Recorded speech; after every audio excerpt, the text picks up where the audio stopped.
Austin Faith Dialogue, at the crossroads of religion and life, a series highlighting the cultural and social interactions with the worshiping and religious communities in and around the capital city. Austin Faith Dialogue is brought to you by the Austin Area Interreligious Ministries in cooperation with KNVA. Join us now for Austin Faith Dialogue.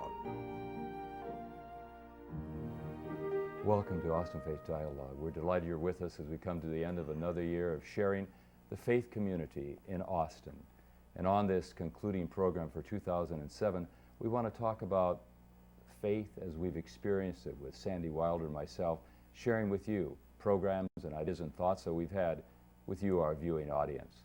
This is also a day within the 12 days of the Christmas season, and so we celebrate that great joy that's apart for the Christian community. Arbon, we welcome you back to Austin Faith Dialogue. Okay. You're a PhD candidate, looking forward to getting that doctorate at the University of Texas, Austin. Yes. When you were on the program before, this in 2007, you talked with me about the Interfaith Council at the University of Texas. Yes. And you shared some of the ideas and thoughts. What struck me as we had that program in 2007 was that the Islamic community has grown greatly in this community of ours. That's right. This is also a time of Eid. Talk to us a little bit about what is Eid. As Christians celebrate Christmas, you're celebrating Eid. Eid, I can say Muslims have two major Eids, or two major celebration. One of the major celebration is the one which happens after the best 10 nights of the year, which are the 10 nights of the month of Ramadan. And there is also this Eid that we are having right now, which is after the 10 best days of the year, which are in the month of Dhul Hijjah. And this is called the Eid of Sacrifice, where the Muslims, they sacrifice a lamb or a cow, and the meat is distributed, is kept for your own family. The rest, one part of it is given to the rest of your family, cousins, and the other part is given to the needy people. And this Eid that we're having right now, the Eid of Sacrifice, is it commemorates the story of Prophet Abraham, when he sacrificed the lamb instead of his son. When he what strikes me, Arbon, when you tell that story is that the connection, once again, of the faith community. That's one of the goals of Austin Faith Dialogue, is to share with our greater Austin community all of the faiths, the great faiths of the world that are here in Austin, and how those faith communities can enrich and bless one another's lives. You know, here we have a manger scene for Christmas time, and I have always held up, the idea of the 12 days of Christmas for the community where I worship. But I think it's so important that we not only receive presents, but as you say, for the Islamic community, Eid is a time of also caring for those who do not have as much, to share with the needy. That's right. I mean, this, how can I say, in Islam there are different categories of giving. I mean, there are some giving which are as a requirement, I would say, which is as we call zakat, which is a certain percentage of your whatever you get during the year. And there is also another one which is voluntarily, and sometimes for many Muslims this voluntarily amount is larger than the one which is required. And you'll see that a lot of people, they don't even qualify to give this zakat, which is the required one, but you'll see them giving much more sadaqat, which is voluntarily money or whatever they give to their families, to the people that need it. I think as the Islamic community, the Jewish community, the Christian community seem to share their faith stories with one another, we learn that we can give to one another. You've been here at the university now working on your doctorate in physics for 5 years, is that 4 or correct? 5 years, yeah, that's right. And what has been your experience? You come to a community that is predominantly Christian, and yet you are devout in your faith. What has been the reception you've received from the Austin community and people around you at the university and other people in the community? I mean, in 5 years, the thing is that every day or every week, if you are lucky, every day, but you have a new experience with, how can I say, with the community here. It could be Christian or Jewish community, and I would say that it has been a wonderful experience. The people are very open. They will be very welcoming whenever you have, whenever you express your views about your religion or other, other issues that you are discussing with them. And among all of these 5 years that I've been here, I mean, during the interaction with different communities, I could mention many of them, but if I just say one or two words about one of my last experience, it was in the last month there was the Thanksgiving service, which was hosted by Muslim community, and they were trying to find a place where to organize the event, and there was the Jewish community, which is the Beth Israel Jewish community at the 39th Street. They offered their own place, and that was it really struck me. And it's not just the idea of a lot of people actually that just read it on the news, or maybe they saw it on the newspaper, that Beth Israel Jewish community, they offer their own space for the Muslim community to host the Thanksgiving service. But I was there, and being there, I didn't notice that they just gave away the building, used it for some hours.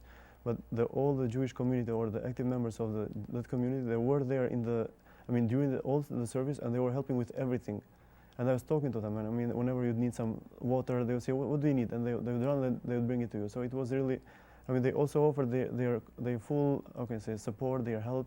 It was not just the building. I mean, that's what shows up in the news. I mean, they gave the building, oh, that's fine. I mean, it was a nice one. But I noticed that all of their active members, they were there, and that was also, I would say, one of my, recent experiences. Arbon, I think that community Thanksgiving service was one of the finest ever. And that's one reason why I wanted you to come on this concluding program of 2007 to represent the Islamic community, and as a Christian, to be able to say to you and to all within the Muslim community, thank you, because you sponsored that event. Yeah, and then the spread that you had, the food that you all had afterwards, I've never seen anything quite like that. Yeah. We Swedes call that a smorgasbord, and it was an amazing smorgasbord. And all the smiles that were on the faces of the people who were there afterwards. But indeed, it was full. The place, the sanctuary where we worshiped, it was packed. I sat on the floor. There were so many people there. Yeah, and I thought, what an answer to prayer, that here, sponsored by the Islamic community, hosted in a Jewish temple, synagogue, and then Christians invited, we were there together. What a highlight, I think, of 2007. That's right. I mean, at least as far as it goes with coordination or collaboration, it would be the top of the line.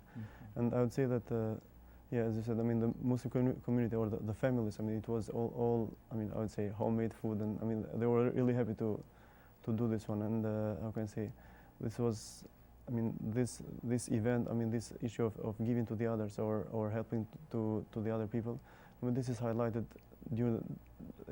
during the year, but sometimes more in special days, which would be like the month of Ramadan, or which would be also these 10 days that were passed of this Eid that we're having right now. Yeah, it seems to me, Arbon, that you work very hard at the university on your PhD in physics, and yet you have time in your life to be involved in the faith community, your faith community, the Islamic community, but you're also, as I mentioned, on the council at the University for Interfaith Relationships. You're also a member of the Institute.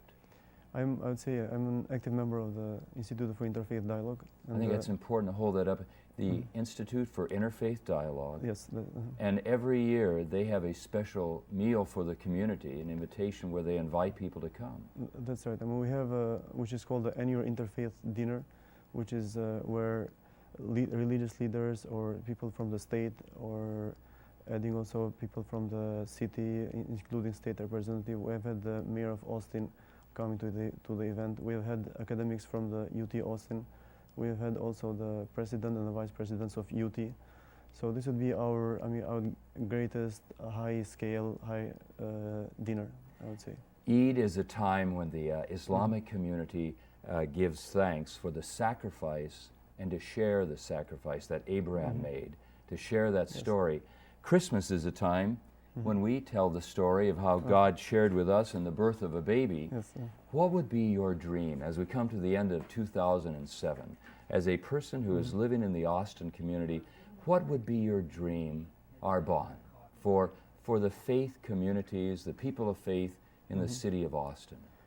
I mean, my dream would be if the people would be more, I mean, at least they would fight against each other, against their ego, and go to each other. I mean, if they have their friends of other faiths or different denominations, and they start to dialogue with each other, but dialoguing starting not sentences, using sentences that start with judging. I mean, why is this like this, or why is it like this? I mean, if there is something to be learned, they should be open to ask these questions. So whenever there is only one person starting questions about two other faiths, starting with a judging intonation, and both sides are always refraining from the dialogue. They say, well, stay where you are. Let me do whatever I believe.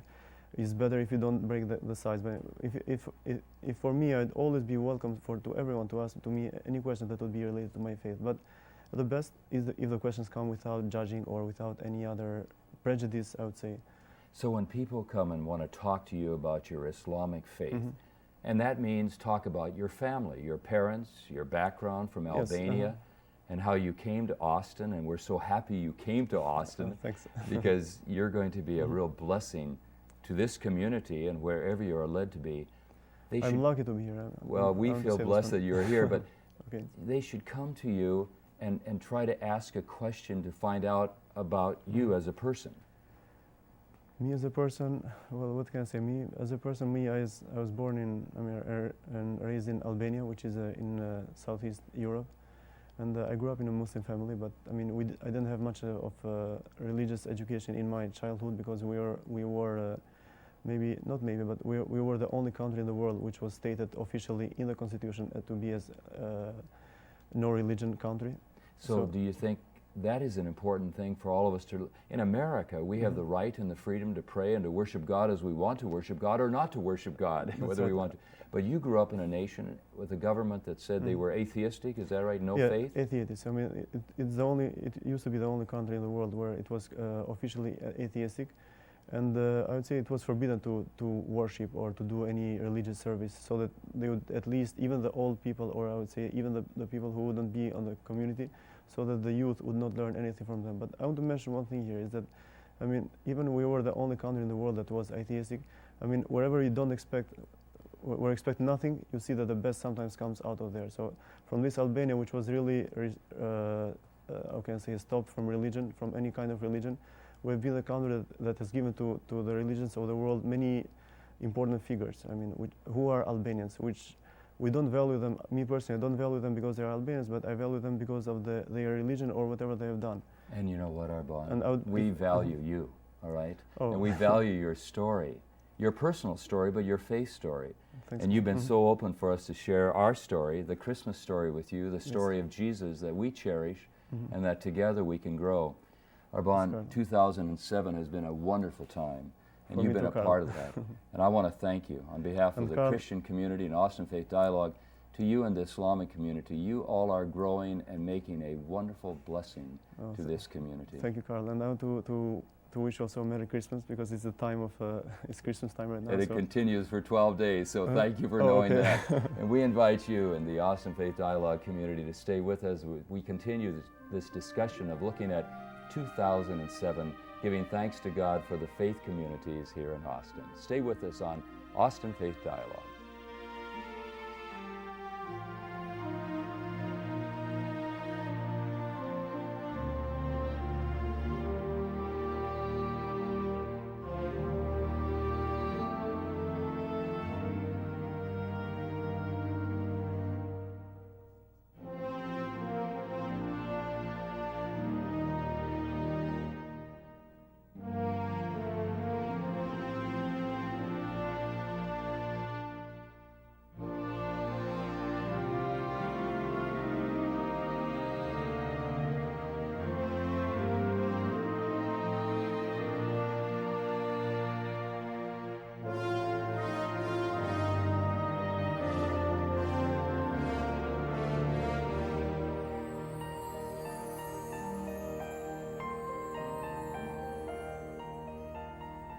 Welcome back to Austin Faith Dialogue on this, what we've called the year ender.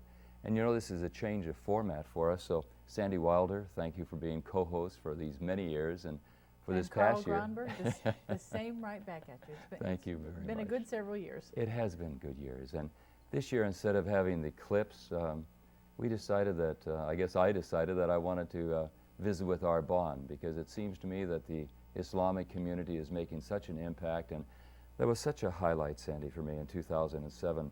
I've told many of you that I was at that first one of those Christmas or Thanksgiving interfaith services, and to think now that they've grown so much into being truly interfaith. And you interviewed Simone on that. It's a great tradition now in Austin, 23 years. And when I talked to Simone Talma Flowers back in November about the services, we were going to promote it. She talked a lot about why it's special that we do that, why we make it a community-wide effort, and I would encourage folks to go to the Episcopal Seminary where our archive is and take a look at that show. And it reminds me then that your conversation in the first half of today's show is exactly what we're about here on Austin Faith Dialogue, which is giving people an opportunity to come and tell their story, to come and share with a wider community. And to tell us also about what is happening in Austin. And now you're a native. You've grown up here, went to Reagan High School. You've seen Austin. I've been here 36 years, but this community has changed so much. And I think it's changed so much for the better because we have so many interesting and varied people. And you've interviewed some of them. Exactly. I brought my cheat sheet so I could remember what I've done and by extension what we have done during the year. And again, all these shows are at the Episcopal Seminary. I'll put in another plug for them. Just briefly, there were 14, 15 shows that I had an opportunity to do this year. So therefore I got to talk to a wide variety of people, all the way from shows that could have happened at any point during the year. They weren't particularly tied to an event. Had the opportunity to talk with a local art curator, for instance, who's become a real expert on the theology of tattoos and the artistry of tattooing. We had a couple of conversations during the year. Well, Very remind me about that. Theology of tattooing. What does that mean? That's right. Well, I invite you to go back and take a look at the show because she helped us to see the meaning, the symbolism behind tattoos, not only what the artwork itself is, but even where on the body it's placed and the significance that that has for a variety of people who in a very real way then wear their faith on themselves. Some shows, though, were tied to a particular event, a particular emphasis. For instance, right at the beginning of the school year, talked with the woman in AISD, the Austin Independent School District, who's coordinating the More Than a Million campaign. And right about at the time that Reverend Jerry Falwell died, had the opportunity to talk with one of his former colleagues about his life and his influence. It was a very interesting year in that respect, but two highlights for me. I have to interrupt though, because I think that's an important thing for us to mention in Austin Faith Dialogue, that we have our bonds of the Islamic community. We've also had Jewish rabbis. Carrie Baker has been on the program. Exactly. But also you take a person of the Christian community like Jerry Falwell when he died. And he's been known to be kind of on the right side of things. And is that the proper way of saying that, right side, or the more conservative side? Exactly. And for me, it's important for Austin Faith Dialogue to be a welcoming place, that any of a number of people can come sit in one of these chairs and we can have an open, honest, enlightening conversation for us as well as for people who happen to be watching on any Makes me think of Margaret Hoffman when I had the opportunity to interview her. That was a powerful program for me to sit with her. I'd watched her when she was on City Council, didn't really know her story, but here on Austin Faith Dialogue we talked about her years growing up, a Jewish mother, a Christian father in Germany, and then coming to this country and eventually becoming a city council member, and now she lives out her faith within the Quaker community. And that is also such a joy for me to follow a person's journey, if you will, their pilgrimage, if you will, and learning from them and then sharing that with our viewing audience, that these are the people who make Austin such a special place. Exactly. I think what we do really well is we discover the stories that often aren't told in any other arena. Or if they're told, then perhaps that person is not known for that particular aspect of life, because we've had, as you know, over the years, we've had politicians, we've had city officials, we've had artists, we've had any of a number of people come, and what we try to get from them is their faith story. My best example of that, I guess, and I think you'd agree, was Sarah Hickman this year, local singer-songwriter, who is a winsome spirit herself, and through her music, and it was a powerful testimony to have her sitting here. And Margaret Hoffman was that for you. Who else? Well, another one that I really enjoyed was having the chaplain, Dale Ratchford, from the new Children's Hospital in Austin. Living near that piece of land, I've watched that hospital come out of the ground, remembering when airplanes used to fly in there, and now this building coming up out of the ground, and having now toured it and even made calls as a parish pastor to that hospital, and then having Dr. Kelly Thorstad along with the chaplain, and she's a pediatrician here in Austin, and to talk about what that hospital means to the greater community and how that hospital values the faith community, the Roman Catholic community, Michael Dell, again, the Jewish and the Christian convergence in coming together to serve children and say that every child, and here we have this story, we're in the Christmas season, right? And it's not over yet, and the value of a child and to seek ways for the health care and the well-being of a child. That was such a real joy for me to have Dale and Kelly on the program. So we talk to individuals. We also talk about issues, don't we? One of the ones I really enjoyed doing, one of the shows that was good for me, was talking with a woman who over the years has specialized in church communications. She talked to us early in the year about the importance of any faith community having a crisis management plan. Because as we know, it's probably not if, but when a crisis is likely to happen at some point. And we all need to be prepared. We need to have plans in place. We need to have thought through procedures. We need to have a spokesperson. And so I know that we try throughout the years, and this year in particular, to lift up issues that people might not think about that are related to our faith journey. You mentioned all the people in 2007, but I'm going back to 20 years ago when Rich Thompson approached me and said, you think we can start something like this? And I'm so indebted to Rich and what he did, and we said goodbye to him, and he moved off to Colorado. And I hope he's enjoying the snow up there. And you had him back this year, and you interviewed Rich when he came back to visit us in Austin. What was that like for you to have the founder of Austin Faith Dialogue back with you? It was a rare opportunity because I got to talk with him about what's happened in the arc of his faith journey in Colorado, and we were all intrigued that in just a few short months he's established an Austin Faith Dialogue-like show, except his is a radio program. And then he could remind us why it's important to be doing what we're doing, what we've done for almost 20 years now. There was another transition too. You remember that we said goodbye to Emily Whitehurst, who left her position as Executive Director of Austin Area Interreligious Ministries, our sponsoring organization. So we had a chance to talk with her too about her faith journey and why she's taken a new position in Houston and the hopes and dreams she has for our parent organization, for AIM. And you know, another thing that's been exciting to me has been when you mentioned Emily, and I think of the greater community, I've been thinking about some of the ministries that go on, the chaplaincy ministries at St. Ed's University, at the University of Texas, having those chaplains and campus ministry on, and then also having the Houston-Tillotson representatives, having the chaplain on from Houston-Tillotson, and the president of Concordia University.